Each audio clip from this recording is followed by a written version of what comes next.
여러분 안녕하십니까? KBS 7시 뉴스입니다. 쇼트트랙 심석희 선수에 이어서 전직 유도 선수인 신유용 씨가 실명으로 지도자의 성폭력을 폭로해 스포츠 미투가 확산되고 있습니다. 하지만 이런 용기 있는 고백에도 불구하고 진상규명은 여전히 쉽지 않아 보입니다. 보도에 문영규 기자입니다. 전직 유도 선수 신유용 씨는 고교 1학년 때인 2011년부터 코치 A씨의 성폭행이 시작됐다고 폭로했습니다. A씨가 신 씨를 숙소로 불러 성폭행한 뒤 피해 사실을 폭로하면 둘 다 유도계에서 끝이다라며 협박했다는 것입니다.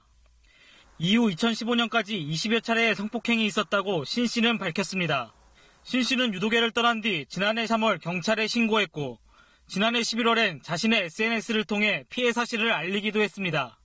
이 일이 단순하게 유용이의 사건을 해결하는 데만 그치지 않고 이런 뭔가 주위 또래에 있는 그런 운동 선수들이 부당한 대우를 받지 않기를 원하고 하지만 사실관계 입증은 쉽지 않습니다.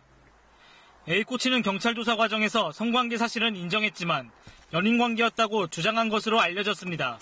사건 당시 동료 선수들과 지도자는 증언 대신 침묵의 카르텔을 형성했습니다. 코치하고 동료분이 진술을 이분들이 안 해주셨어요. 기억이 나지 않는다, 끼어들기 싫다 그런 이유로. 전주지검 군산지청은 명백한 증거 확보를 위해 시한부 기소 중지 후 피해자 거주지인 서울중앙지검에 추가 수사를 촉탁한 상황입니다. 해당 학교 관계자는 취재를 거부했고 피의자 A코치는 연락이 닿지 않고 있습니다. 한편 지난해 사건을 인지하고도 소극적으로 대처한 대한유도회는 오는 19일 이사회를 열어 영구제명 등 징계를 논의할 예정입니다. KBS 뉴스 문영규입니다.